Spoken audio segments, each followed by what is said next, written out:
چلو مان لیا ریحان صاحب، لیکن میرے دل میں تو ابھی بھی ایک بات کھٹک رہی ہے۔ وہ ایک آیت ہے نا جس میں بہت سارے نکاحوں کی اجازت ہے، کیا ہے وہ آیت؟ سید صاحب بہت سارے نکاح کی کہاں اجازت ہے، 4 ہی کی اجازت ہے۔ آیت تو بتا دو۔ مثنا و ثلاث و رباع۔ جی یہی والی آیت۔ اس کے نازل ہونے کے بعد تو امت کے لیے 4 تک کی تحدید کر دی گئی، جبکہ آپ صلی اللہ علیہ وسلم کے عقد نکاح میں 4 سے زائد بیویاں تھیں اور وہ بدستور باقی بھی رہیں۔ اپنے لیے تو یہ رعایت اور امت کو اس سے محروم رکھنے کی کیا وجہ ہو سکتی ہے؟ کلیسا جیسی مذہبی مقام پر بھی عفت محفوظ نہیں ہے، بلکہ کلیسا جانے سے ہر تیسری لڑکی زنا کے سبب پریگننٹ ہو رہی ہے۔ تو اب سید صاحب آپ ہی بتائیے، کیا جس معاشرے کی تعلیم گاہوں میں ٹیچر چائلڈ سیکس کے شکار ہو رہے ہو، کیا اس کی یہ حقیقت ہے کہ وہ اسلام کے شفاف چہرے پر انگلی اٹھائے؟ وہیں دوسری طرف واسودیو کی 1101 رانیاں تھی، جبکہ ہندوازم کے اوتار کرشن جی کی 1001 بیویاں تھی، نیز ان کے والد کی 16 اور رام چندر جی کی رامائن کے مطابق 350 بیویاں تھیں، اور اسی طرح ان کے یہاں ہر طبقے کے لیے شودر کو چھوڑ کر تعدد ازدواج کا نظام رہا ہے۔ آپ صلی اللہ علیہ وسلم نے حضرت خدیجہ رضی اللہ عنہا سے 25 سال کی عمر میں، حضرت سودا رضی اللہ عنہا سے 50 سال کی عمر میں، حضرت عائشہ رضی اللہ عنہا سے 51 سال کی عمر میں، حضرت حفصہ رضی اللہ عنہا سے 56 سال کی عمر میں، حضرت زینب بنت خزیمہ اور حضرت ام سلمہ رضی اللہ عنہما سے 57 سال کی عمر میں، اور حضرت زینب بنت جہش رضی اللہ عنہا سے 58 سال کی عمر میں، حضرت جویریہ رضی اللہ عنہا سے 59 سال کی عمر میں، اور حضرت ام حبیبہ، حضرت صفیہ اور حضرت میمونہ رضی اللہ عنہن سے 60 سال کی عمر میں نکاح فرمایا۔ وہ یہ کہ حضور صلی اللہ علیہ وسلم نے خود تو اپنے نکاح میں کئی بیویاں رکھی، لیکن جب آپ کے داماد حضرت علی کرم اللہ وجہہ نے نکاح ثانی کا ارادہ فرمایا تو آپ صلی اللہ علیہ وسلم نے ان کو منع فرمایا۔ اس سے تو یہ معلوم ہوتا ہے کہ نکاح ثانی حقیقت میں ایک بری چیز ہے۔ دوسری بات یہ کہ نکاح ثانی سے بیوی اور سسرال والوں کو تکلیف پہنچتی ہے، اسی وجہ سے آپ صلی اللہ علیہ وسلم نے اپنی بیٹی حضرت فاطمہ پر سوکن کو گوارا نہ فرمایا۔ تو دیکھیے سید صاحب، انسانی معاشرے میں جنسی خواہش کی تکمیل کے تو 2 ہی راستے ہیں، ایک راستہ نکاح کا ہے اور دوسرا راستہ زنا کا۔ ارے جناب سید صاحب بالکل صحیح کہہ رہے ہیں، جامعہ مظہر سعادت میں محنت سے ہی پڑھنا پڑتا ہے، ورنہ تنبیہ الغافلین سے سابقہ پڑتا ہے۔ اوہو۔ الحمدللہ وکفی وسلام علی عبادہ الذین اصطفی، اما بعد۔ معزز سامعین کرام، دور جدید مادہ پرستی میں ڈوبا ایک ایسا دور ہے جہاں مذہب اور دین کی حیثیت ثانوی ہو کر رہ گئی ہے۔ نتیجتاً عصر حاضر کے مسلمان دین اسلام کے رہنما صلی اللہ علیہ وسلم کی سیرت سے بے خبر ہیں، اور بے خبری اور غفلت کی تہ اس قدر دبیز ہو چکی ہے کہ شان رسول میں جب کوئی گستاخی ہوتی ہے تو عام مسلم طبقے کے پاس کوئی ٹھوس دلیل نہیں ہوتی جس کو وہ گستاخ رسول کی زبان بند کرنے میں بطور دفاع استعمال کریں۔ محترم سامعین، آج کے دور میں اسلام اور محسن انسانیت صلی اللہ علیہ وسلم کی سیرت کے جن گوشوں کو لے کر سب سے زیادہ پروپیگنڈا کیا جاتا ہے، اعتراضات کیے جاتے ہیں، ان میں سے ایک سلگتا ہوا مسئلہ تعدد ازدواج یعنی پولیگینی کا ہے۔ اسلام کا نظام تعدد ازدواج اور محسن انسانیت صلی اللہ علیہ وسلم کے متعدد نکاح دور حاضر کے ملحدین کی آنکھوں میں کھٹک رہے ہیں، ان کے سینوں پر سانپ لوٹتے ہیں، اور مجبوراً ان کے سینے کی بھڑاس اور باطن کی خباثت زبان کی حفوات اور جاہل کی بڑھ بن کر شر و فساد کو جنم دیتی ہے۔ دشمنان اسلام اسے پروپیگنڈا ٹول کے طور پر استعمال کرتے ہیں۔ کہیں کہا جاتا ہے کہ اسلام نے تعدد ازدواج کی اجازت دے کر عورت پر ظلم کیا، کہیں کہا جاتا ہے کہ نعوذ باللہ محمد صلی اللہ علیہ وسلم نے اپنی جنسی ہوس اور خواہشات کی تکمیل کے لیے متعدد نکاح کیے، یہاں تک کہ بعض گستاخ عناصر آپ صلی اللہ علیہ وسلم کے متعدد نکاح کو نعوذ باللہ امورل ایکٹ یعنی غیر اخلاقی حرکت سے تعبیر کرتے ہیں۔ سوشل میڈیا سے لے کر مغربی میڈیا تک یہ غلط فہمیاں پھیلائی جاتی ہیں اور بدقسمتی سے ہمارے کچھ تعلیم یافتہ نوجوان بھی ان شبہات میں الجھ جاتے ہیں۔ ایسے حالات میں ضرورت ہے کہ ہم ان اعتراضات کو سنیں، ان کا تجزیہ کریں اور قرآن و سنت، تاریخ اور عقل و منطق کی روشنی میں ان کے مستند جوابات پیش کریں۔ اسی مقصد کے لیے آج کا یہ مکالمتی پروگرام رکھا گیا ہے۔ چنانچہ آج اس مکالمتی پروگرام میں ہمارے ساتھ مختلف زاویوں کی نمائندگی کرنے والے معزز شرکاء تشریف لا رہے ہیں۔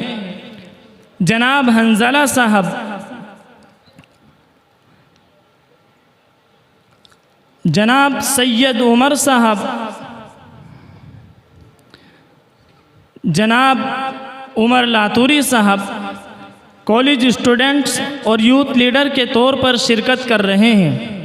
یہ حضرات وہ اعتراضات پیش کریں گے جو جدید تعلیم یافتہ حلقے اور مغربی دنیا کی جانب سے اٹھائے جاتے ہیں، جبکہ مولانا طاہر صاحب، مولانا حمید MP صاحب، حضرت مولانا عثمان صاحب بمبوی اور مولانا عمر انصاری صاحب بحیثیت عالم دین، تاریخ داں اور سوشیالوجسٹ شرکت کر رہے ہیں، جو قرآن و سنت و تاریخی حقائق کی روشنی میں اور سماجی و نفسیاتی پہلو سے مسئلے پر گفتگو فرمائیں گے اور سوالات کے تشفی بخش جوابات پیش کریں گے۔ حاضرین کرام، یاد رکھیے یہ مکالمہ محض ایک اسٹیج پرفارمنس نہیں بلکہ ایک فکری جنگ کا حصہ ہے۔ یہ ہماری نسلوں کے ایمان، ہمارے محبوب نبی صلی اللہ علیہ وسلم کی عزت اور اسلام کے عدل و انصاف کے پیغام کو دنیا تک پہنچانے کا سوال ہے۔ آج آپ حضرات وہ سوالات سنیں گے جو اسلام پر سب سے زیادہ اٹھائے جاتے ہیں اور ان کے وہ جوابات بھی سماعت فرمائیں گے جو دل کو مطمئن کرنے والے اور عقل کو قائل کرنے والے ہیں۔ آپ دیکھیں گے کہ تعدد ازدواج کے جس اسلامی نظام کو دشمنان اسلام ظلم کہتے ہیں، وہ دراصل عورت کی عزت، خاندان کے تحفظ اور معاشرتی انصاف کی ضمانت ہے۔ آپ سنیں گے کہ آپ صلی اللہ علیہ وسلم کے متعدد نکاح خواہشات نہیں بلکہ حکمت، قربانی اور انسانیت کی بھلائی کے عظیم فیصلے تھے۔ حاضرین کرام، ذرا کان لگا کر سنیے، دل کھول کر توجہ دیجیے، کیونکہ یہ مکالمہ صرف ایک پروگرام نہیں بلکہ ایک حقیقت کا انکشاف ہے۔ السلام علیکم ورحمۃ اللہ وبرکاتہ۔ وعلیکم السلام ورحمۃ اللہ وبرکاتہ۔ کیا بات ہے، بڑے عرصے کے بعد آپ کی زیارت ہوئی، کیا حال چال ہے؟ ارے جناب کیا سنائیں، بس اللہ کا فضل ہے، کالج جاری ہے، لاسٹ ایئر ہے، پھر اپنا کریئر شروع کرنا ہے۔ ماشاءاللہ ماشاءاللہ، اللہ آپ کو عافیت و عزت والی لائف عطا کرے۔ آمین۔ ویسے آپ حضرات تھوڑے فکر مند سے لگ رہے ہیں، آپ کا ہاؤ بھاؤ بھی بتا رہا ہے کہ آپ کی آمد کوئی اتفاقی نہیں ہے۔ کیا معاملہ ہے، سب خیر تو ہے؟ ارے مولانا کیا بتائیں، آپ کا اندازہ بالکل درست ہے، واقعی ہم آپ کے پاس بڑا اہم کام لے کر آئے ہیں۔ اچھا، آپ کا سلام بے غرض نہیں ہے، ٹھیک ہے، بتائیے کیا معاملہ ہے؟ وہ دراصل بات یہ ہے کہ مولانا ہم کالج جاتے ہیں اور آج کل جو کالج کا کلچر ہے آپ تو اس سے بخوبی ہی واقف ہی ہیں۔ مذہب بیزاری سے زیادہ مذہب دشمنی کا ایسا ماحول ہے کہ پناہ باخدا مذہب پرست کا تو جینا ہی حرام ہوا پڑا ہے۔ جی جی، یہ بات تو ہے، مذہب بچانا ہاتھ پر انگارے سنبھالنے کی طرح ہو گیا ہے، اللہ آسان فرمائے۔ آمین۔ کیا آپ کے ساتھ بھی کوئی مذہبی معاملہ پیش آیا ہے؟ نہیں جناب، نجی معاملہ تو نہیں، البتہ عمومی طور پر ہمیں اسلام مخالف اور اسلامی سسٹم پر اعتراضات کا سامنا رہتا ہے۔ ہر روز کوئی نہ کوئی نیا گل کھلتا ہے، روز اسلام کے خلاف کوئی نہ کوئی پروپیگنڈا جنم لیتا ہے۔ سوالات بھی ایسے سائنٹیفک ہوتے ہیں کہ پرایوں کے ساتھ ساتھ اپنے بھی اسلام بیزار بنتے جا رہے ہیں۔ ابھی ماضی قریب کی بات ہے، اسلام کے پولیگیمی سسٹم یعنی تعدد ازدواج کے نظام اور حضور صلی اللہ علیہ وسلم کے متعدد نکاح کے متعلق ایسے سوالات و اعتراضات کیے گئے کہ سادہ لوگ مسلمان کو تو ایمان ہی بچانا مشکل ہو جائے۔ سوالات کیا تھے؟ بدتمیزی اور مذہب دشمنی کا ایک طوفان تھا، سن کر خون کھولتا اور کلیجہ جلتا ہے، لیکن بار بار کے تجربے سے یہ احساس ہو چکا کہ ہمارے جذباتی اور غصیلے رد عمل سے مخالفین کا کلیجہ مزید ٹھنڈا ہوتا ہے اور وہ اسے شکست خوردہ ذہنیت کا رد عمل سمجھ کر مزید لطف لیتے ہیں۔ اب احساس ہوا کہ ہمارے اس طرح کے پیروپگنڈے کا جذباتی رد عمل کوئی معنی نہیں رکھتا، بلکہ منظم طریقے پر انٹلیکچوئل ڈیفنس کی ضرورت ہے۔ بس اسی غرض سے آپ سے ملے ہیں۔ ارے بھائی، آپ تو ایسے بھی بڑے سمجھدار اور ذہین ہیں، آپ خود ہی جوابات دے سکتے ہیں۔ ارے دوست، بات تو آپ کی درست ہے، لیکن حقیقت یہ ہے کہ ہم نے کبھی اسلامک سسٹم اور سیرت کو گہرائی سے پڑھا ہی نہیں، اس لیے اس معاملے میں بالکل 0/0 ہیں۔ ہم کیا سیاہ سفید میں فرق کر پائیں گے؟ اس میدان میں ہیرو تو آپ ہیں۔ اب آپ اسے اپنے حق میں قسمت کی کرشمہ سازی کہیے یا ہمارے حق میں گردش زمانہ کا ظلم، کہ مکتب کے بعد آپ اسلامک یونیورسٹی آ پہنچے اور ہم عصری یونیورسٹی جا پہنچے، پھر زندگی کی چالی کچھ ایسی رہی کہ صرف اسلام کے نام لیوا رہ گئے۔ بہرحال سر دست تو آپ ہماری مشکل حل کیجئے۔ ہمارے پاس حضور صلی اللہ علیہ وسلم کے متعدد نکاح کے متعلق کچھ سوالات ہیں۔ ارے کوئی بات نہیں جناب، ضرور آپ کے سوالات کے جواب دیے جائیں گے۔ یہ ہمارے دوست ہیں مولانا حمید صاحب MP، تاریخ سے گہری دلچسپی رکھتے ہیں، اور یہ ہمارے دوست مولانا طاہر صاحب اور مولانا عمر انصاری صاحب ہیں۔ دونوں ہی حضرات کو اللہ تعالیٰ نے سماجیت و نفسیات سے کافی مناسبت عطا کی ہے، اور یہ ہمارے حضرت مولانا عثمان بمبوی صاحب ہیں، کتاب و سنت پر گہری نظر رکھتے ہیں۔ ماشاء اللہ ماشاء اللہ، آپ سب سے مل کر بہت خوشی ہوئی۔ اللہ آپ تمام کی خدمات کو قبول فرمائے۔ آمین۔ اور یہ ہیں ہمارے کالج فرینڈ جناب عمر صاحب، اور یہ جناب حنزلہ صاحب ہیں، یہ ہمارے یوتھ لیڈر ہیں۔ ان کے پاس بھی نوجوانوں کے مسائل آتے رہتے ہیں۔ اچھا، تو حنزلہ صاحب بتائیے، آپ کیا پوچھنا چاہتے ہیں؟ میرے ذہن میں مخالفین کے کئی شبہات ہیں، مثلا یہی کہ اسلام نے متعدد نکاح کا نظام جاری کر کے اس انسانی معاشرے پر بڑا ظلم کیا۔ اسی طرح حضور صلی اللہ علیہ وسلم کے متعدد نکاح جنسی خواہشات۔ ارے حنزلہ صاحب، ایسا کرتے ہیں، ایک سوال لے لیتے ہیں۔ جیسا آپ مناسب سمجھے۔ جی، تو مولانا حمید صاحب، آپ کچھ فرمائیں گے اس اعتراض پر؟ جی بالکل، بلکہ میں تو یہ چاہ رہا تھا کہ تاریخی روشنی میں تفصیلی جواب دوں۔ جی حضرت، ضرور۔ دیکھیے جناب حنزلہ صاحب، پولی گیمی یعنی تعدد ازدواج کو محمد صلی اللہ علیہ وسلم اور اسلام کی دین قرار دینا، یہ اگر تاریخ سے ناواقفیت، جہالت یا تعصب کی بنیاد پر ہو تو ہاں ممکن ہے، ہو سکتا ہے، لیکن یہ بات معلوم ہونی چاہیے کہ تاریخی حقائق کی روشنی میں اس کی کوئی حقیقت نہیں، کیونکہ جب ہم اس مسئلے کو حل کرنے کے لیے مذہبی و غیر مذہبی اور اسی طرح تاریخی کتب کا جائزہ لیتے ہیں تو یہ بات بالکل واضح ہو جاتی ہے کہ تعدد ازدواج کا نظام پرانے زمانے سے چلا آ رہا ہے۔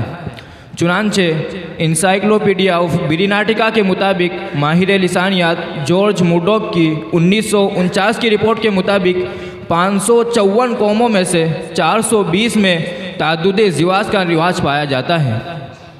اور اگر حنزلہ صاحب بات کی جائے آج سے 2000 سال پہلے نازل ہونے والی کتاب انجیل کی، تو اس میں بھی متعدد بیویوں کو نکاح میں رکھنے کی اجازت ملتی ہے۔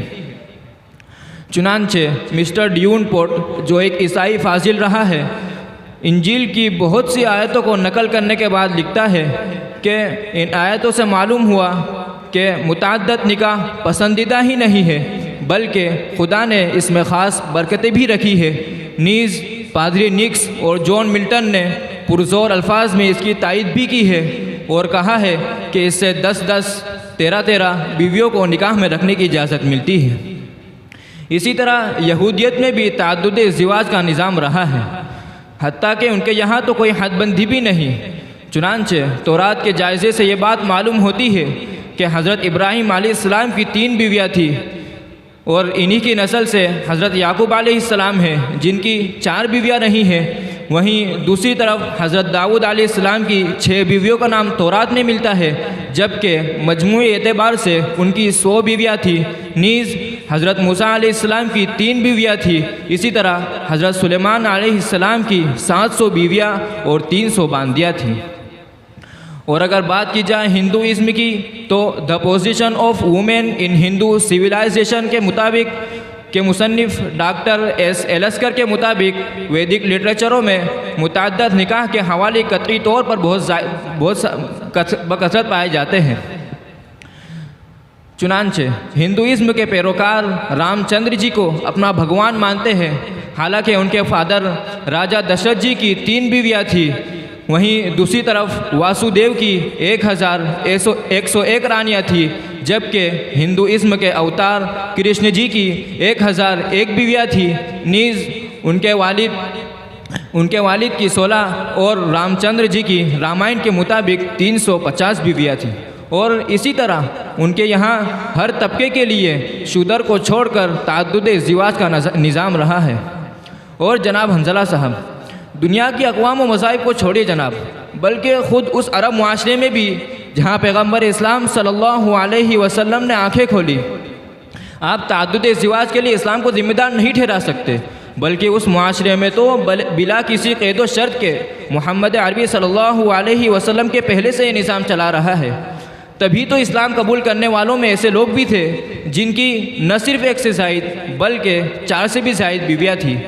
چنانچہ موطا، نسائی، دارقطنی اور مسند احمد کی روایت کے مطابق غیلان بن امیہ ثقفی رضی اللہ عنہ جب اسلام لائے تو ان کی 10 بیویاں تھیں۔ آپ علیہ السلام نے ان سے فرمایا تھا اختر منہن 4 وفارق سائرہن، کہ کسی بھی 4 کا انتخاب کر کے ما سوا کو چھوڑ دو۔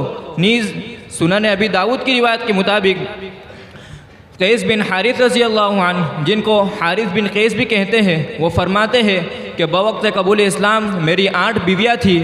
اسی طرح حضرت معاویہ رملی رضی اللہ عنہ جب اسلام لائے تو ان کی 5 بیویاں تھیں۔ آپ علیہ السلام نے ان سے فرمایا تھا کہ 4 کا انتخاب کرو اور 1 کو چھوڑ دو۔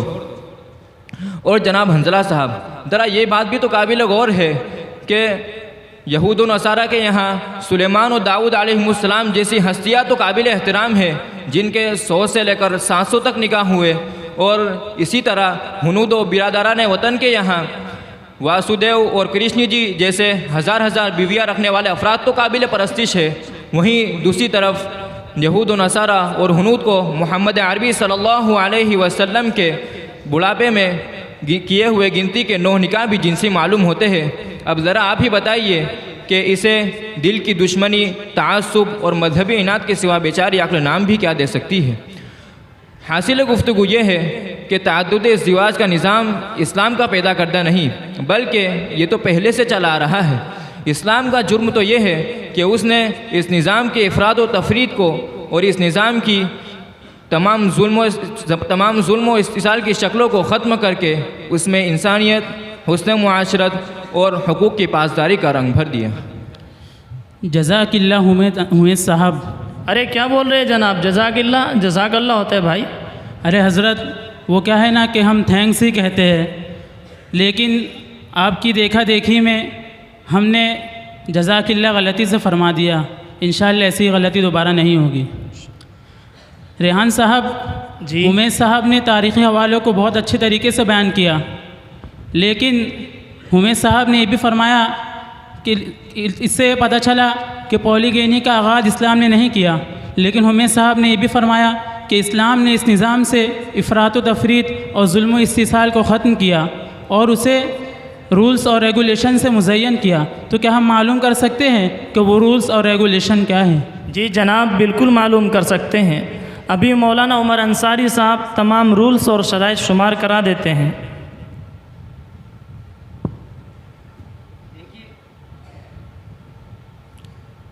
دیکھیے جناب حنظلہ صاحب، اسلام نے جو تعدد زوجات کی اجازت دی ہے وہ دیگر مذاہب کی طرح غیر محدود اور علی الاطلاق نہیں، بلکہ نصوص کی روشنی میں وہ 3 اہم شرطوں کے ساتھ مشروط ہے۔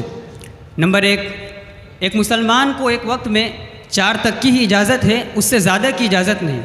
نمبر 2، تعدد زوجات کی جو رخصت ہے اس سے فائدہ اٹھانے کے لیے شرط یہ ہے کہ مرد بیویوں کے حقوق کی ادائیگی پر قدرت رکھتا ہو، لہذا اگر کوئی شخص 1 سے زائد بیویوں کے مہر اور دیگر اخراجات پر قدرت نہ رکھتا ہو، ان کو برداشت نہ کر سکتا ہو، تو اس کے لیے تعدد کی اجازت نہیں، بلکہ اگر کوئی شخص ایک بیوی کے خرچ کو بھی برداشت کرنے کی قدرت نہیں رکھتا تو مال کا انتظام ہونے تک وہ ایک نکاح سے بھی رکا رہے گا۔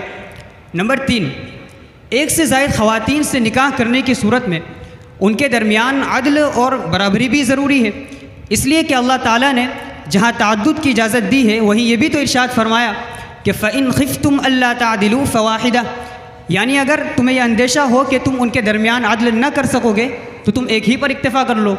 اور عدل کا مطلب یہ ہے کہ بیویوں کے درمیان نان نفقہ، رہائش، لباس پوشاک اور باری، اسی طرح ان تمام مادی امور میں مساوات ضروری ہے جو شوہر کے بس میں ہے۔ اور جہاں تک تعلق ہے اندرونی لگاؤ اور دلی محبت کا، تو چونکہ یہ اس کے اختیار سے باہر کی چیز ہے تو اس میں وہ برابری کا مکلف نہیں ہے۔ ماشاء اللہ عمر انصاری صاحب، شرائط تو کافی اہم معلوم ہوتے ہیں، اگر اعتراض کرنے والوں کو شرائط معلوم ہو جائے تو اعتراض ہی نہ کرے۔ حنظلہ صاحب، آپ کوئی دوسری بات بھی مرج کر رہے تھے اپنے اعتراض کے ساتھ، وہ کیا تھی؟ ارے حضرت، میرا تو کیا سوال ہوتا، میں تو بس مخالفین کا ایک آبجیکشن نقل کر رہا تھا کہ آپ صلی اللہ علیہ وسلم کے متعدد نکاح جنسی جنون اور ہوس پرستی کا نتیجہ تھے۔ جی کوئی بات نہیں، ابھی آپ کی یہ تکلیف بھی دور کر دیتے ہیں۔ جی مولانا عمر انصاری صاحب، میرا خیال ہے کہ اس شبے کو بھی آپ ہی رفع فرما دیں۔ جی جناب، بالکل۔ تو دیکھیے حنظلہ صاحب، کیا کہیں، یہ اعتراض مذہبی نفرت میں ڈوبا ہوا ایک بے حقیقت پروپیگنڈا ہے۔ مجھے ایک منصف مزاج مستشرق کی بات یاد آ گئی۔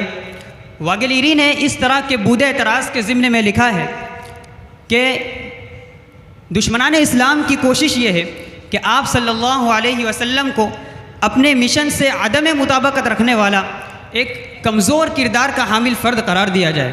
خیر، اب آئیے میں 2 پہلوؤں سے آپ کو اس کا جواب دیتا ہوں، ایک حضور صلی اللہ علیہ وسلم کی بایوگرافی کی روشنی میں، دوسرا عقل کی کسوٹی پر پرکھ کر۔ دیکھو حنظلہ میاں، جب ہم اسے آپ صلی اللہ علیہ وسلم کی بایوگرافی سے جوڑ کر سمجھنا چاہیں تو چند چیزیں ہمیں سامنے رکھنی ہوگی تاکہ ہم حقیقت کو سمجھ سکیں۔ ایک تو وہ کلچر اور وہ سوسائٹی جہاں آپ صلی اللہ علیہ وسلم پلے اور بڑھے، اور آپ صلی اللہ علیہ وسلم کی پرسنالٹی اور آپ کے متعدد نکاح عمر کے کس مرحلے میں ہوئے۔ تو جناب حنظلہ صاحب دیکھیے، آپ صلی اللہ علیہ وسلم نے جس سماج اور جس معاشرے میں بچپن سے لے کر جوانی تک کا سفر طے کیا، اس سوسائٹی کا حال یہ تھا کہ شراب و کباب شباب پر تھا، زنا بالکل عام تھا، متعدد شادیاں اور کثرت طلاق یہ معمول کی زندگی کا حصہ بن چکی تھی۔ قصہ مختصر کہ جنسی خواہشات کی تکمیل کے لیے تعدد ازدواج اور زنا کی شکل میں شرافت اور رذالت کے دونوں دروازے چوپٹ تھے۔ ان سب کے ساتھ خدا نے آپ صلی اللہ علیہ وسلم کی پرسنالٹی ایسی بنائی تھی کہ دوشیزاؤں کا فطری کھچاؤ آپ صلی اللہ علیہ وسلم کی طرف تھا، آپ کا حسب و نسب اور خاندانی بیک گراؤنڈ بھی اعلیٰ تھا، اسی طرح قد کاٹ، خوب روئی اور خوش خلقی میں بھی آپ یکتا تھے۔ اب حنظلہ صاحب، یہاں ٹھہر کر ذرا یہ بتائیے کہ ایسا پس منظر اور بیک گراؤنڈ اگر کسی سیکس ابزسڈ اور سیکس مینیک یعنی کہ ایک خواہش پرست شخص کو مل جائے تو کیا وہ زنا کا کوئی موقع ہاتھ سے جانے دے گا یا جوانی بھر تعدد ازدواج سے احتراز کرے گا؟ ظاہر سی بات ہے کہ جو شخص جنسی جنون کا شکار ہو وہ اپنے ہم مزاج معاشرے میں نہ صرف یہ کہ کثرت سے زنا کا شکار ہوگا بلکہ اس کے ہوس پرستی کے قصے زباں زدے خاص و عام بھی ہوں گے۔ اب جو لوگ حضور صلی اللہ علیہ وسلم پر جنسی جنون اور ہوس پرستی کا الزام لگاتے ہیں وہ آئیں اور آپ صلی اللہ علیہ وسلم پر زنا تو درکنار صرف پورے دور جوانی میں 1 سے زائد نکاح ثابت کر کے دکھلائے، وہ ہرگز ثابت نہیں کر سکتے، اس لیے کہ آپ صلی اللہ علیہ وسلم کا پورا دور شباب یہ پاک دامنی کی حالت میں گزرا، اور 25 سال کی عمر میں نکاح کیا بھی تو کس سے؟ ایک ایسی 40 سالہ خاتون سے جو 2 مرتبہ بیوہ رہ چکی تھی، نہ کنواری اور نہ عمر میں یکسانیت. یہ حال ہے اس ہستی کا جسے بعض معاندین اور خبیث طبیعت کے لوگ نعوذ باللہ جنسی دیوانہ اور ہوس پرست قرار دیتے ہیں. ارے جناب، جنسی دیوانے کو چھوڑیے، ایک عام اور معتدل مزاج کا آدمی بھی جسے اللہ تبارک و تعالیٰ نے حضور صلی اللہ علیہ وسلم جیسی جسمانی اور خاندانی وجاہت و شرافت عطا کی ہو، وہ اپنی عین جوانی میں کسی بیوہ کو اپنی نکاح میں قبول کرنا گوارا نہیں کرے گا، جبکہ آپ صلی اللہ علیہ وسلم نے یہ کر کے دکھلایا. یہ اس بات کا واضح ثبوت ہے کہ آپ صلی اللہ علیہ وسلم پر جنسی جنون اور ہوس پرستی کا الزام لگانے والے تعصب اور عناد اور مذہب دشمنی کا عینک لگائے بیٹھے ہیں. اور رہے آپ کے متعدد نکاح، تو تقریباً 50 سال کے بعد وہ مرحلہ آیا کہ آپ کے نکاح میں بیک وقت 1 سے زائد ازواج رہی ہوں. یہ بھی اس بات کا واضح ثبوت ہے کہ ڈھلتی عمر کے اس مرحلے میں جبکہ اچھے ہوس پرستوں کی شہوانی آگ بھی سرد پڑ جاتی ہے اور جسمانی قوا کمزور ہو جاتے ہیں، آپ کے متعدد نکاح یہ جنسی خواہشات کا نتیجہ نہیں تھے، بلکہ ایک پیغمبر اور ایک ریفارمر کی حیثیت سے سماجی، سیاسی، دینی اور تعلیمی مصالح کا نتیجہ تھے. پتہ نہیں دنیا ایک ایسے اعتراض پر کیسے کان دھر سکتی ہے جو بایولوجیکل اور سائیکولوجیکل بنیادوں پر بے حقیقت ہو. آخر دنیا میں ایسے بھی ہوس پرست اور جنسی دیوانے ہوتے ہیں جو اپنی عین جوانی میں تو عام اور معتدل مزاج افراد سے بھی زیادہ اپنی شہوت پر قابو یافتہ ہوں، اور بڑھاپے کی عمر میں جبکہ جسمانی قوا طبعی طور پر کمزور اور مزمحل ہو جاتے ہیں، ان کی شہوت بے قابو ہو جائے. علمان والحفیظ یہ دعوات و شہوت پرستوں کی نفسیات اور جسمانی نظام کے بالکل خلاف ہے. جزاک اللہ عمر انصاری صاحب، آپ کی باتوں سے بہت خوشی ہوئی، آپ نے بہت اہم باتیں بتائی. ارے ہاں انصاری صاحب، حنظلہ صاحب بالکل درست کہہ رہے ہیں. آپ کے اس جواب سے نئی باتیں ملی. ہمیں تو معلوم ہی نہیں تھا کہ آپ صلی اللہ علیہ وسلم کے متعدد نکاح 50 عرصے کے بعد کیے. اور دوسری بات یہ کہ آپ صلی اللہ علیہ وسلم نے جب حضرت خدیجہ رضی اللہ عنہا سے نکاح کیا تو آپ کی عمر کم اور حضرت خدیجہ رضی اللہ عنہا کی عمر زیادہ تھی. ارے بالکل صاحب، یہی حقیقت ہے. اور جب آپ نے اس بات کو نوٹ کیا ہی ہے تو ہم آپ کو یہ سنوار بھی شمار کرا دیتے ہیں. ٹھیک ہے. یہ سنیے جناب، آپ صلی اللہ علیہ وسلم نے حضرت خدیجہ رضی اللہ عنہا سے 25 سال کی عمر میں، حضرت سودا رضی اللہ عنہا سے 50 سال کی عمر میں، حضرت عائشہ رضی اللہ عنہا سے 51 سال کی عمر میں، حضرت حفصہ رضی اللہ عنہا سے 56 سال کی عمر میں، حضرت زینب بنت خزیمہ اور حضرت سلمہ رضی اللہ عنہما سے 57 سال کی عمر میں، اور حضرت زینب بنت جحش رضی اللہ عنہا سے 58 سال کی عمر میں، حضرت جویریہ رضی اللہ عنہا سے 59 سال کی عمر میں، اور حضرت حبیبہ، حضرت صفیہ اور حضرت میمونہ رضی اللہ عنہن سے 60 سال کی عمر میں نکاح فرمایا. شکریہ مولانا ریحان صاحب، بہت بہت شکریہ. آپ نے کیا علمی بات بتائی. اللہ آپ کے علم میں برکت عطا فرمائے. ارے جناب ریحان صاحب، انصاری صاحب کچھ دیر پہلے ایسا کہہ رہے تھے. ارے جناب ناظم صاحب، جی میں یہ کہہ رہا تھا کہ یہ گفتگو کا سلسلہ تو چلتا رہے گا، ذرا ناشتے کا انتظام ہو جاتا تو طبیعت میں چستی آ جاتی. جی مولانا عثمان صاحب، آپ کے لیے ناشتے کا انتظام کیا گیا ہے، انشاءاللہ جلد لا رہے ہیں. جزاک اللہ. جی سید صاحب کیا فرما رہے تھے؟ انصاری صاحب کچھ دیر پہلے ایسا کہہ رہے تھے کہ وہ اس سوال پر 2 پہلوؤں سے نظر ڈالیں گے. ایک تو آپ صلی اللہ علیہ وسلم کی بایوگرافی کی روشنی میں، اور دوسرا سائیکولوجیکلی انداز میں. لیکن ابھی تو انہوں نے ایک ہی پہلو بیان کیا ہے، دوسرا پہلو تو باقی ہے. اگر دوسرا پہلو بھی بیان ہو جائے تو یہ مہربانی ہوگی. تو چلیے اب عقلی میزان پر بھی اس اعتراض کو جانچ لیتے ہیں. ہاں تو مولانا طہا صاحب، میرا خیال ہے کہ اس سلسلے میں سید صاحب کو آپ تسلی کا سامان فراہم کریں. جی بالکل.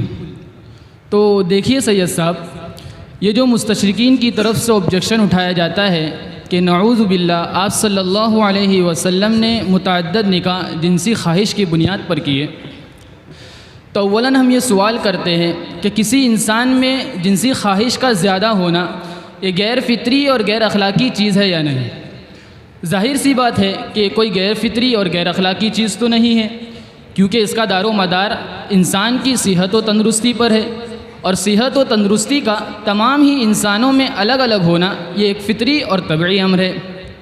جب یہ ایک فطری امر ہے تو اس کے تقاضے کو پورا کرنا کیسے غیر اخلاقی رویہ ہو سکتا ہے؟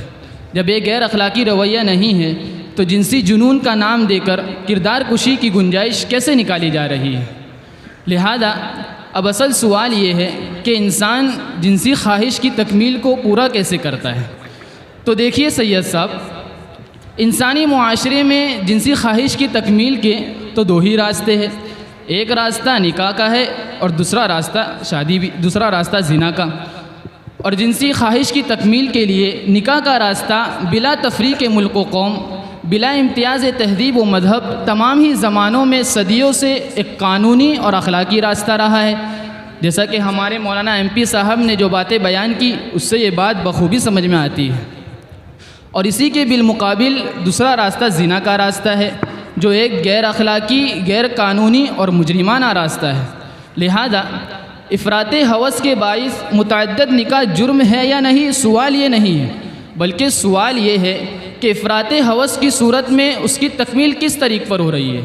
اگر نکاح کے طریقے پر ہو رہی ہے تو کوئی اعتراض ہی نہیں بنتا، اور اگر زنا کے طریقے پر ہو رہی ہے تو یقیناً قابل ملامت ہے۔ اب حاصل گفتگو یہ ہے کہ جنسی قوت کا الگ الگ ہونا یہ ایک فطری امر ہے اور فطرت کو بدلا نہیں جا سکتا۔ لہذا اسلام نے اس فطری تقاضے کے لیے فطری حل دیا، جبکہ مغرب نے اسے زنا کی راہ دکھلائی۔ یہ تو در حقیقت چوری پھر سینہ جوری کا معاملہ ہے۔ واہ، الٹا چور کوتوال کو ڈانٹے۔ مغرب خود تو جرم کی راہ پر چل پڑا ہے اور جنسی جنون کی اس گراوٹ کو پار کر چکا ہے کہ خود ان کے اپنوں کی رپورٹ کے مطابق کلیسا جیسی مذہبی مقام پر بھی عفت محفوظ نہیں ہے، بلکہ کلیسا جانے سے ہر تیسری لڑکی زنا کے سبب پریگننٹ ہو رہی ہے۔ تو اب سید صاحب آپ ہی بتائیے، کیا جس معاشرے کی تعلیم گاہوں میں ٹیچر چائلڈ سیکس کے شکار ہو رہے ہو، کیا اس کی یہ حقیقت ہے کہ وہ اسلام کے شفاف چہرے پر انگلی اٹھائے؟ ارے طاہا صاحب، کیا عقلی توجیہ بیان کی ہے۔ واقعتاً ہمیں تو آج یقین ہو گیا کہ آپ صلی اللہ علیہ وسلم کے متعدد نکاح خواہشات کی بنیاد پر نہیں تھے بلکہ مصلحتوں کے تحت تھے۔ ناظم صاحب آج سوچے چوہے کہاں سے آ گئے جناب؟ ارے نہیں مولانا، میں پوچھنا چاہ رہا ہوں یہ کس کلر کی چائے ہے؟ ارے جناب کشمیری چائے ہے۔ اچھا چلو چک لیتے ہیں اسے بھی۔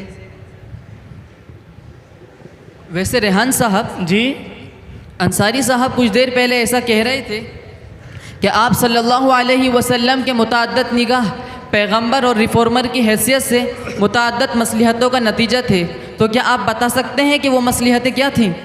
ماشاءاللہ سید صاحب، آپ بڑی توجہ اور دھیان سے سماعت فرما رہے ہیں، تو بتائیے آپ کون سی مصلحتیں سننا چاہتے ہیں؟ ارے ملا جی سارے ہی سنوا دو، اس میں کیا بخیلی کرنا۔ ٹھیک ہے، سماجی مصلحت و سر دست ہم ہی بیان کر دیتے ہیں۔ تو سنیے جناب لاتوری صاحب، سماجی اعتبار سے تعدد ازدواج کے چند فائدے ہیں، جن میں سے پہلا فائدہ یہ ہے، جیسا کہ آپ حضرات کو بھی معلوم ہوگا کہ تحقیق کے مطابق مردوں کی تعداد عورتوں کے مقابلے میں کم ہے، اور بعض اوقات ایسے آتے ہیں کہ مرد کسی حادثے کا شکار ہونے کی وجہ سے دنیا سے رخصت ہو جاتے ہیں اور ان کی بیوی بیوہ ہو جاتی ہے۔ تو اب وہ عورتیں جن کے اندر قدرتی طور پر مرد کی طرف خواہش پیدا ہوتی ہے، وہ اپنی اس خواہش کو ناجائز طریقے سے پورا کرتی ہیں۔ بس اسی خواہش کو جائز طریقے سے پورا کرنے کے لیے شریعت نے تعدد ازدواج کی اجازت دی ہے۔ دوسرا فائدہ یہ ہے کہ تعدد ازدواج پر پابندی لگانے کی صورت میں بعض اوقات نکاح کی بنیادی غرض یعنی بقائے نسل انسانی حاصل نہیں ہو سکتی۔ مثال کے طور پر اگر کوئی عورت بانجھ ہو اور اس کا بانجھپن ناقابل علاج ہو تو ایسی صورت میں تعدد ازدواج پر پابندی لگانے کی وجہ سے قطع نسل لازم آئے گا، اور یہ بیماری عورتوں میں بہت پائی جاتی ہے، اور سوائے تعدد ازدواج کے اس کا اور کوئی حل نہیں ہے۔ اور تیسرا فائدہ جناب یہ ہے کہ قدرت نے عورت کو ایک مادہ کشش دیا ہے جس کی وجہ سے مرد عورت کی طرف مائل ہوتا ہے، اور عورت کے ساتھ تعلق قائم کرنے میں اس مادے کی موجودگی نہایت ضروری امر ہے۔ اب آپ ذرا غور کیجئے کہ اگر کسی عورت میں یہ مادہ موجود نہ ہو یا کسی وجہ سے جاتا رہے تو ایسی صورت میں اگر خاوند کو دوسری شادی کی اجازت نہ دی جاوے تو یا تو وہ کوشش کرے گا کہ اس عورت سے چھٹکارا حاصل کرے، یا اگر ممکن نہ ہو تو بدکاری میں مبتلا ہوگا اور ناجائز تعلق پیدا کرے گا۔ اس لیے معاشرے کو ان خرابیوں سے بچانے کے لیے تعدد ازدواج ہی ایک راستہ ہے۔ ماشاءاللہ ریحان صاحب، ویسے آپ کی بات سے ایسا معلوم ہو رہا ہے کہ مکتب سے آنے کے بعد آپ نے بہت محنت سے پڑھا ہے اور آپ کی محنت روشن سورج کی طرح چمک بھی رہی ہے۔ ارے جناب سید صاحب بالکل صحیح کہہ رہے ہیں، جامعہ مظہر سعادت میں محنت سے ہی پڑھنا پڑتا ہے، ورنہ تنبیہ الغافلین سے سابقہ پڑتا ہے۔ اوہو، سید صاحب آپ سیاسی مصلیت کے بارے میں بھی بات کر رہے تھے، وہ رہ گئی ہیں، تو مولانا طہا صاحب میں چاہتا ہوں کہ آپ اس پر کچھ روشنی ڈال دیجیے۔ چلو جب مولانا ریحان صاحب کا حکم ہے ہی تو ہم سیاسی مصلحت بیان کر دیتے ہیں۔ تو دیکھیے سید صاحب، رشتہ نکاح ہر زمانے میں افراد و اقوام اور مختلف خاندانوں اور قوموں کے درمیان باہمی روابط کو مستحکم کرنے اور نفرت و دشمنی کو ختم کرنے کا ذریعہ رہا ہے۔ اس لیے مختلف زمانوں میں یہ دیکھا گیا ہے کہ قوموں کے سربراہ اور ممالک کے حکمران نے اپنے وزیروں اور محکوم قوموں کے ساتھ رشتہ مساہرت کے ذریعے اپنے تعلقات استوار کیے ہیں۔ رسول اللہ صلی اللہ علیہ وسلم کے متعدد نکاح میں جہاں دیگر مصلحتیں تھیں وہیں پر یہ مصلحت بھی کار فرما تھی۔ اسی طرح بعض دشمن قبائل کی مخالفتوں کو ختم کرنے اور ان کی پالیسی کو نرم کرنے کے لیے بھی بعض شادیاں کی جاتی ہیں۔ جیسے سن ہجری 7 میں آپ صلی اللہ علیہ وسلم نے جب حضرت ام حبیبہ رضی اللہ عنہا سے نکاح کیا تو ان کے والد ابو سفیان جو اس وقت اسلام کے کٹر دشمن تھے، وہ اس نکاح کے بعد بالکل ہی نرم پڑ گئے اور پھر اس کے بعد کبھی بھی اسلام کے خلاف میدان میں نہیں آئے۔ اسی طرح بعض شادیوں کا نتیجہ تو یہ ہوتا ہے کہ مد مقابل کا زور بالکل ہی ٹوٹ جاتا ہے۔ جیسے آپ صلی اللہ علیہ وسلم نے جب حضرت صفیہ رضی اللہ عنہا سے نکاح کیا تو یہودیوں کا زور بالکل ہی ٹوٹ گیا تھا۔ اسی طرح بعض قبائل کو اپنی طرف مائل کرنے میں بعض شادیوں کا بہت اچھا اثر ہوتا ہے۔ جیسا کہ آپ صلی اللہ علیہ وسلم نے جب سن ہجری 7 میں حضرت میمونہ بنت حارث رضی اللہ عنہا سے نکاح کیا تو بعد کے حالات نے ثابت کیا کہ ایک طرف تو اس معزز خاتون کی تعظیم و تکریم ہوئی تو دوسری طرف آپ صلی اللہ علیہ وسلم کو اس خاندان کی حمایت حاصل ہو گئی اور ساتھ ہی ساتھ اس خاندان کے بہت سے افراد حلقہ بگوش اسلام ہوئے۔ اور سید صاحب اس نکاح کا سب سے بڑا فائدہ تو یہ ہوا کہ اس نے نجد میں اسلام کی دعوت و اشاعت کی راہ ہموار کر دی ہے۔ ماشاء اللہ مولانا طہا صاحب، آپ نے جو سیاسی فوائد بیان کیے وہ دل کو بھا گئے۔ ارے ریحان صاحب جی، جب پولیگیمی کے سماجی اور سیاسی فوائد ہیں تو اس کے دینی فوائد بھی ضرور ہوں گے، کیونکہ آپ صلی اللہ علیہ وسلم کی بعثت کا اصل مقصود ہی یہی تھا۔ ارے حنظلہ صاحب بالکل درست فرما رہے ہیں، یقیناً پولیگینی کے دینی فوائد بھی ہیں جو بھی آپ کے سامنے پیش کیے جائیں گے۔ جی شیخ عثمان صاحب، ہم نے آپ کی فرمائش کے مطابق چائے ناشتے کا انتظام کیا، اب اگر چائے سے فارغ ہو گئے ہوں تو تھوڑی مسئلے پر بھی توجہ ڈال دیجیے۔ چائے تو ابھی باقی ہے لیکن پہلے مسئلہ حل کر لیتے ہیں۔ تو دیکھیے حنظلہ صاحب، جیسا کہ آپ کہہ رہے ہیں کہ تعدد ازدواج کے دینی فائدے ہوں گے، یقیناً اس کے دینی فائدے ہیں۔ نمونے کے طور پر ہم آپ کے سامنے 2 مثالیں پیش کرتے ہیں۔ ایک تو آپ صلی اللہ علیہ وسلم نے ایک نکاح حضرت عائشہ رضی اللہ عنہا سے فرمایا جس کا مقصد شریعت کی حفاظت تھی، اور دوسرا نکاح حضرت زینب بنت جحش رضی اللہ عنہا سے ہوا جس کا مقصد جاہلیت کی ایک رسم و رواج کو عملی طور پر ختم کرنا تھا۔ اب شریعت کی حفاظت تو اس طریقے سے عمل میں آئی کہ انسان کی زندگی 2 حصوں میں تقسیم ہوتی ہے، ایک پرائیویٹ لائف اور دوسرا پبلک لائف، اور آپ صلی اللہ علیہ وسلم کی زندگی کا ایک ایک گوشہ امت کے لیے محفوظ ہونا ضروری تھا۔ اسی وجہ سے آپ صلی اللہ علیہ وسلم کی ایک ذہین و فطین خاتون کو آپ کے ساتھ لا کر بسا دیا گیا، جو نہ صرف آپ کے ایک ایک عمل کو محفوظ کرے بلکہ ان سے فقہی مسائل بھی مرتب کرے۔ یہی تو وجہ ہے کہ آپ صلی اللہ علیہ وسلم نے اپنی امت کو یہ پیغام دیا کہ خذوا نصف دینکم من حمیرہ، کہ تم شریعت کا آدھا دین حضرت عائشہ رضی اللہ عنہ سے حاصل کرو۔ گویا شریعت کا ایک معتد بھی حصہ حضرت عائشہ رضی اللہ عنہ کے ذریعے محفوظ کر دیا گیا۔ اسی طرح ایک صحابی حضرت ابو موسیٰ اشعری رضی اللہ عنہ فرماتے ہیں کہ ہم صحابیوں کو کبھی بھی کوئی مشکل ایسی پیش نہیں آئی کہ ہم نے حضرت عائشہ رضی اللہ عنہ سے اس کو پوچھا ہو اور اس کے متعلق آپ کے پاس کوئی علم نہ ہو۔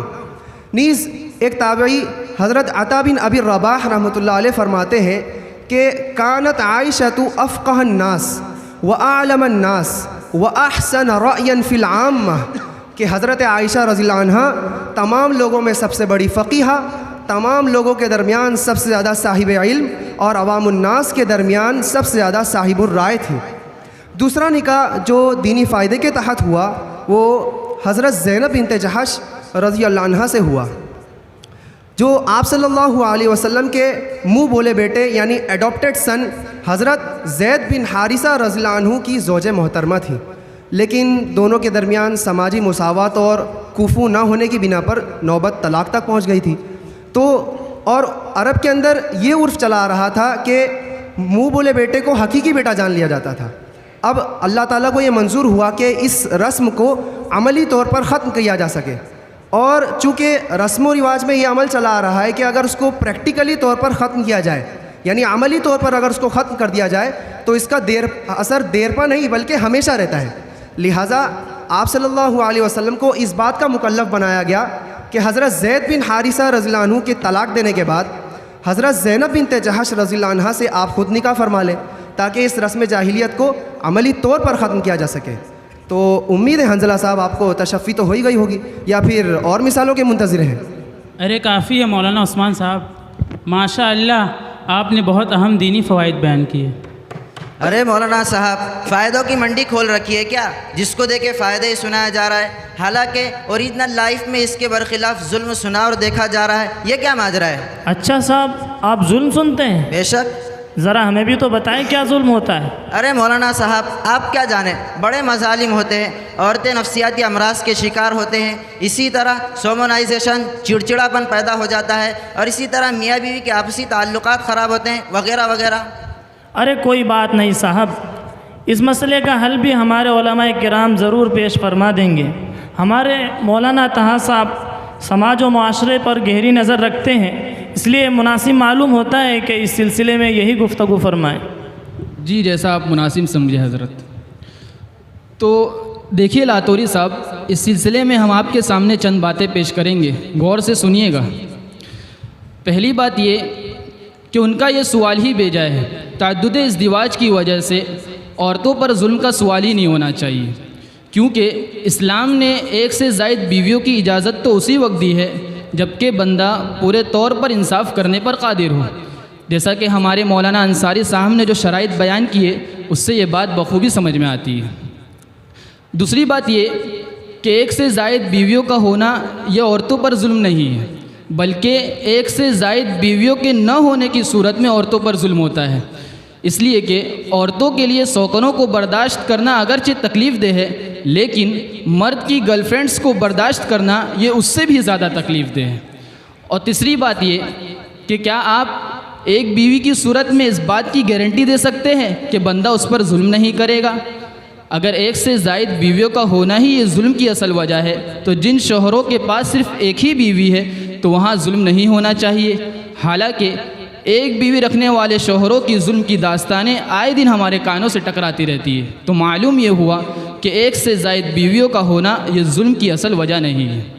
اور چوتھی بات یہ کہ متعدد نکاح پر روک لگانا لاتوری صاحب یہ تو ایسا ہی ہے کہ کل کو کوئی اٹھ کر یہ کہنے لگے چونکہ شوہر بیوی پر ظلم کر رہا ہے اس لیے نکاح پر پابندی لگائی دی جائے۔ تب آپ ہی بتائیے کیا یہ بات سمجھ میں آتی ہے؟ نہیں، بالکل سمجھ میں نہیں آتی۔ جس طرح یہ بات نامعقول ہے اسی طرح متعدد نکاح پر پابندی لگانے کا مشورہ بھی نامعقول ہے۔ اور اب یہ بھی تو دیکھیے کہ ظلم کا دائرہ صرف نکاح تک تھوڑی محدود ہے، بلکہ اب ظلم تو ہر جگہ عام ہو چکا ہے، چاہے سیاستی ادارے ہو یا آفس وغیرہ، ہر شعبے میں ظلم ہے۔ تو اب آپ ہی بتائیے کیا ان کو بند کر دیا جائے گا یا پھر انسانوں کی اخلاقی گراوٹ کو ختم کرنے کے لیے ان کی اصلاح کی کوشش کی جائے گی؟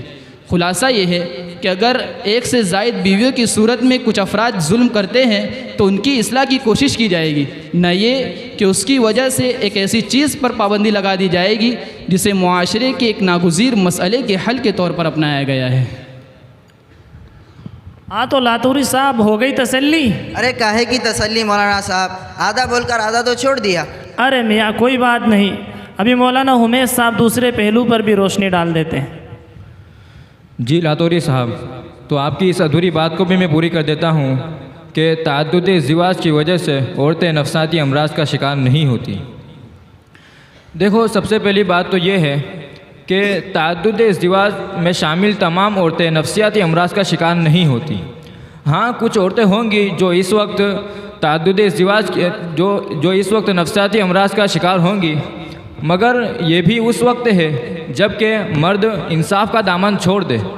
لیکن اگر مرد انصاف کا دامن اسی طرح پکڑے رکھے جیسا کہ شریعت نے اس کو تعدد ازدواج کے لیے شرع قرار دیا ہے، تو پھر کوئی وجہ نہیں ہے کہ عورتیں نفسیاتی امراض کا شکار ہو۔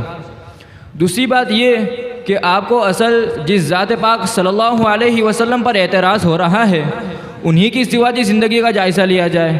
چنانچہ آپ علیہ السلام کی 11 بیویاں تھیں اور ان میں دور دور تک نفسیاتی امراض کا شائبہ بھی نہیں پایا جاتا تھا۔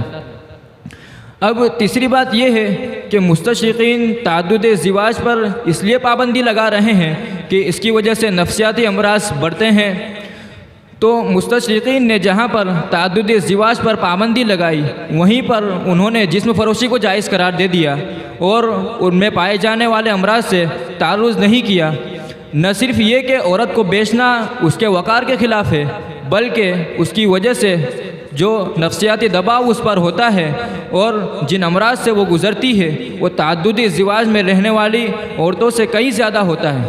لہٰذا آپ کا یہ اعتراض کرنا کہ تعدد ازدواج کی وجہ سے عورتیں نفسیاتی امراض کا شکار ہوتی ہے، یہ کیسے صحیح ہوگا؟ ناظم صاحب، یہ ہوئی نا بات، اب ہوئی تسلی۔ جی ویسے مولانا ریحان صاحب، جی اگر آپ اجازت دیں تو میں انصاری صاحب سے کچھ پوچھنا چاہتا ہوں۔ ارے سید صاحب بالکل پوچھ سکتے ہیں، اسی لیے تو ان حضرات کو بلایا گیا ہے۔ جی تو انصاری صاحب، آپ صلی اللہ علیہ آپ نے جتنے بھی باتیں بیان کی ہم نے آپ کی ساری باتیں مان لی کہ تعدد ازدواج میں بالکل بھی ظلم نہیں ہے، بلکہ یہ کئی مصلحتوں پر مبنی ہے، لیکن ہر جائز کام کرنے کا تھوڑی ہوتا ہے۔ بالکل بالکل جناب سید صاحب، آپ نے جو نظریہ بیان کیا ہے ہم اس سے اتفاق کرتے ہیں کہ ہر جائز کام کرنے کا نہیں ہوتا، لیکن یہ بھی تو دیکھیے کہ اسلام نے جو تعدد ازدواج کی اجازت دی ہے وہ کوئی لازمی اور واجبی حکم تو ہے نہیں، اور پھر اس ضرورت سے بھی تو صرف نظر نہیں کیا جا سکتا کہ تعدد ازدواج ایک سنگی اور بنیادی ضرورت ہے۔ مثلا جدید سائنس کہتی ہے کہ عورتوں کے مقابلے میں مرد یہ حسن کی گرویدگی کا آسانی کے ساتھ شکار ہو جاتا ہے اور پھر حسن و جمال سے متاثر ہو کر اسے حاصل کرنے کے لیے بے قرار رہتا ہے۔ اسی طرح مردوں میں PAA کے نام سے قدرتی کیمیکل موجود ہے جس کی وجہ سے مرد رومانیت کا یعنی عاشق مزاجی کا زیادہ شکار ہوتے ہیں۔ اسی طرح مردوں میں جنسی خواہشات کو بڑھانے والا ٹیسٹوسٹرون کے نام سے ایک مادہ ہے جو عورتوں کی بنسبت 10 سے 20% زیادہ ہوتا ہے۔ اسی طرح مردوں کی جسمانی ساخت اور ان کے قوا یہ عورتوں کے مقابلے میں زیادہ مضبوط ہوتے ہیں جس کی وجہ سے جوش اور جذبے کی فراوانی رہتی ہے۔ اب یہی عناصر بہت سی مرتبہ مردوں کو جنسی تسکین کے لیے اس بات پر مجبور کر دیتے ہیں کہ وہ ایک سے زائد ذرائع کو اختیار کریں۔ اب جناب سید صاحب آپ ہی بتائیے کہ ایسی صورت میں اگر مرد کو تعدد ازدواج جیسی جائز اور فطری شکل کا اختیار نہ دیا جائے تو ظاہر سی بات ہے کہ وہ غیر فطری اور حرام طریقے سے اپنی خواہشات کو پورا کرنے کی کوشش کرے گا، جس کا نتیجہ یہ ہوگا کہ زنا اور ریپ جیسی مہلک اخلاقی بیماریاں سماج اور معاشرے کا ناسور بن کر ابھرے گی۔ واہ مولانا عمر صاحب واہ، سارا قلبی گارڈن، آپ کا بہت بہت شکریہ۔ ارے ناظم صاحب جی یہ آبجیکشن بھی تو مخالفین کرتے ہیں کہ جب پولی گیمی کا نظام اتنا ہی پروفیٹیبل ہے تو انسانیت نوازی کا کاروبار بڑے ہی پیمانے پر ہونا چاہیے، جس کی شکل یہ ہوگی کہ مرد کے ساتھ عورت کو بھی چار کی اجازت ہو، ایک سے بھلے دو، کیا حرج ہے؟ جی حنظلہ صاحب، یہ مسئلہ بھی ابھی واضح ہو جائے گا کہ عورت کو اس کی اجازت کیوں نہیں دی گئی ہے۔ کیا رائے ہے شیخ عثمان صاحب؟ جی تو دیکھیے حنظلہ صاحب، آپ نے موضوع سے متعلق بہت ہی اہم سوال کیا. جواباً ہم آپ کے سامنے 3 باتیں پیش کریں گے. سب سے پہلے تو یہ کہ آپ نے کہا کہ عورت کو 4 شادیوں کی اجازت نہ دینا اس کے ساتھ ناانصافی ہے. ارے جناب ایسا نہیں ہے, اس کو 4 کی اجازت دینا اس کے ساتھ ناانصافی ہے.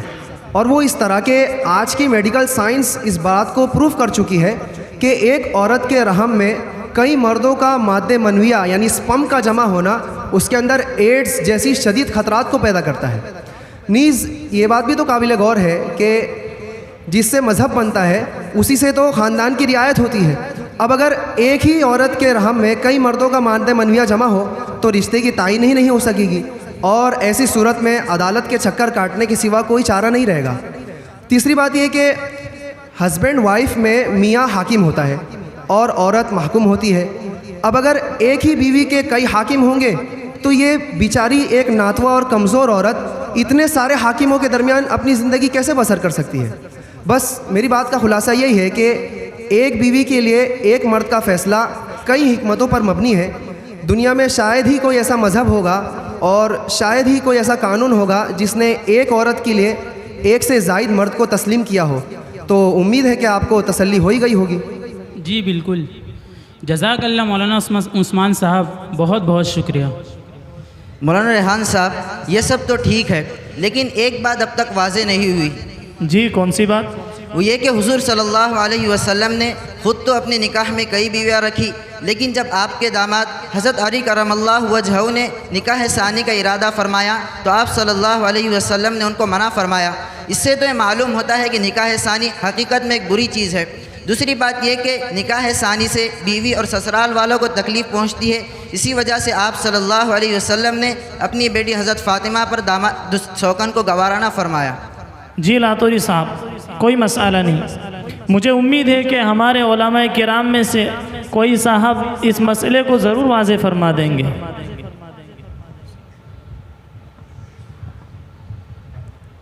تو لاتوری صاحب, اس سلسلے میں ہم آپ کا آبجیکشن رفع کرتے ہیں.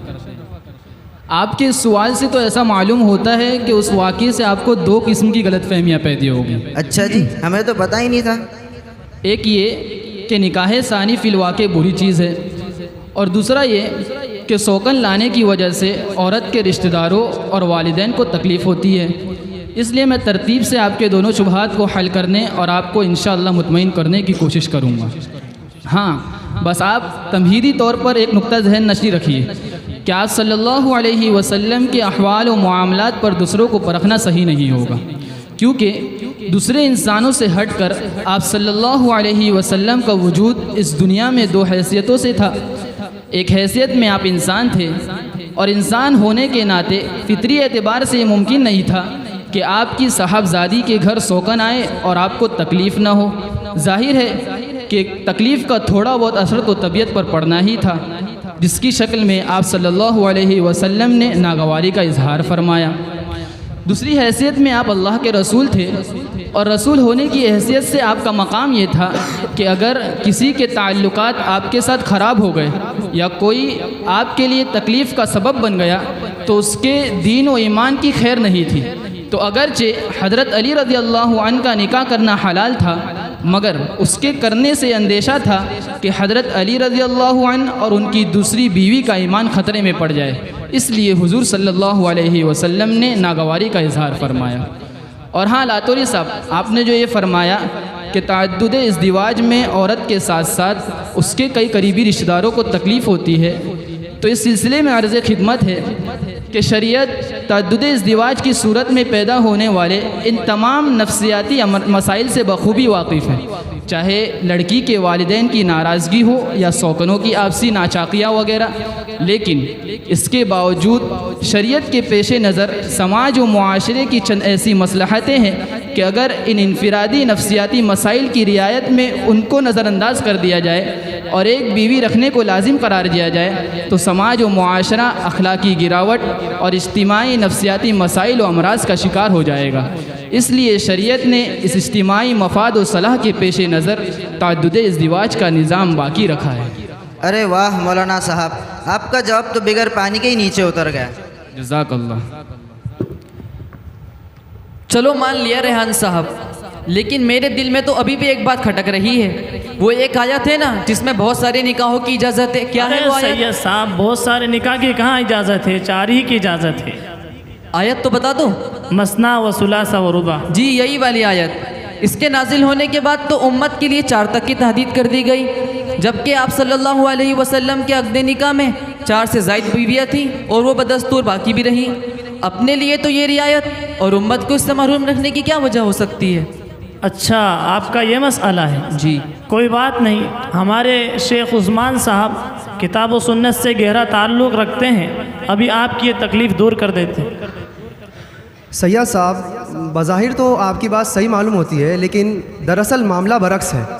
معاملہ کچھ یوں ہے کہ آپ صلی اللہ علیہ وسلم کے عقد نکاح میں جو 11 ازواج مطہرات تھیں وہ اس وجہ تھی کہ یہ آپ کے خصائص میں سے تھا، جیسا کہ علامہ سیوطی رحمۃ اللہ علیہ نے اپنی کتاب الخصائص الکبریٰ میں اس کا تذکرہ کیا ہے۔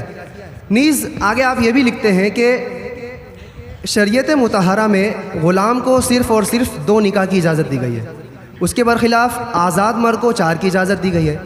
تو بھلا وہ شخص جو تمام انسان بلکہ تمام انبیاء میں اعلیٰ و اشرف ہو، اس کو کیوں کر 4 سے زائد کی اجازت نہ ہوتی؟ اور یہ سب تو آپ باتیں اپنی جگہ جناب، یہ بھی تو قابل تعجب امر ہے کہ ایک نبی کو بحیثیت نبی دینی و سماجی مسالے کی تکمیل کے لیے، نہ کہ ذاتی خواہشات کی تکمیل کے لیے، ایک معاملے میں خصوصیت اور رعایت دی گئی تو اس پہ نگاہیں اٹھتی ہیں، سوالات کھڑے ہوتے ہیں۔ لیکن بحیثیت امت کے بعض افراد پر اس طرح کی پابندی عائد نہیں کی گئی جو آپ صلی اللہ علیہ وسلم پر تھی۔ مثلا یہی تعدد نکاح کا معاملہ دیکھ لیجئے کہ ایک مدت کے بعد آپ صلی اللہ علیہ وسلم کو موجودہ ازواج کے علاوہ کسی سے نکاح کی اجازت نہ تھی، جبکہ امت پر اس طرح کی کوئی پابندی عائد نہیں کی گئی۔ ارے مولانا ریحان صاحب، ارے مولانا عثمان صاحب، کیا بات ہے! ماشاء اللہ، آپ کی بات سے ہمیں سمجھ میں آ گیا کہ آپ صلی اللہ علیہ وسلم نے 4 سے زائد نکاح کیوں کیے تھے اور امت کے لیے 4 تک کی تحدید کیوں کر دی گئی تھی۔ ویسے ریحان صاحب، آپ نے عثمان صاحب کا تعارف بالکل صحیح کرایا تھا، واقعی ان کی کتاب و سنت پر گہری نظر ہے۔ جی بالکل۔ اور کچھ پوچھنا ہے آپ کو؟ کچھ پوچھنا ہے تو ریحان صاحب، کالج میں جتنے بھی اعتراضات ہم سنتے تھے، الحمدللہ سارے جواب ہمارے سامنے آ گئے ہیں۔ آپ حضرات کا بہت بہت احسان ہے کہ آپ نے اپنی تمام تر مشغولیات کے باوجود ہمارے لیے وقت نکالا اور ہمارے سوالات کے جواب دیے، ورنہ تو ہم اس سے پہلے بہت پریشان تھے۔ روزانہ اپنے کالج فرینڈز کو دیکھتے تھے کہ وہ اسلام پر اور خصوصاً پولیگیمی سسٹم پر ہونے والے اعتراضات کی وجہ سے اسلام بیزار بنتے جا رہے تھے۔ خیر، اب آپ نے ہمارے سامنے سماجی، طبی، دینی فوائد بیان کر دیے اور قرآن و حدیث سے دلائل پیش کر دیے، تو اب ہم تعدد ازدواج کے نظام سے بالکل اس طرح مطمئن ہو گئے ہیں کہ اگر ہمارے سامنے اس طرح کے سوالات کیے جائیں تو ہم ان کو بھی مطمئن کر دیں گے، اور وقتاً فوقتاً اسلام پر ہونے والے اعتراضات کے سلسلے میں آپ سے ملتے بھی رہیں گے انشاءاللہ۔ السلام علیکم ورحمۃ اللہ ارے ایک وبرکاتہ۔ منٹ جی ناظم صاحب، شیخ صاحب کیا ہوا؟ اگر آپ اجازت تو ایک بات کہوں؟ جی ضرور۔ وہ اصل میں ہمارا پروگرام تو بڑا خوب رہا، لیکن چائے میں تھوڑی شکر کم تھی، آئندہ سے خیال کریو۔ جی آپ کے لیے شکر کی ٹرک منگا دیں گے۔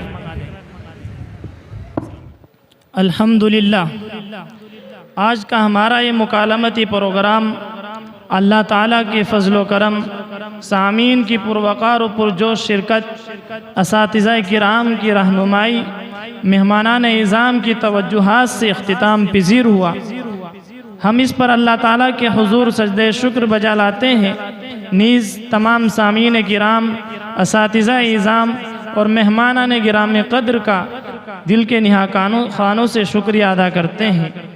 مکرمی سامعین، آج کے اس مکالمتی پروگرام میں آپ حضرات نے شرکائے مکالمہ سے اسلام کے تعدد ازدواج اور حضور صلی اللہ علیہ وسلم کے متعدد نکاح کے متعلق سوالات و جوابات سنے، جس کے ضمن میں تعدد ازدواج کے اغراض و مقاصد، فوائد و ضروریات، عقل و طب کی روشنی میں تعدد ازدواج کی ضرورت، تعدد ازدواج سماج و معاشرے کی ضرورت اور تعدد ازدواج کا نظام عورت کے حق میں باعث خیر جیسے اہم نکات سماعت فرمائے۔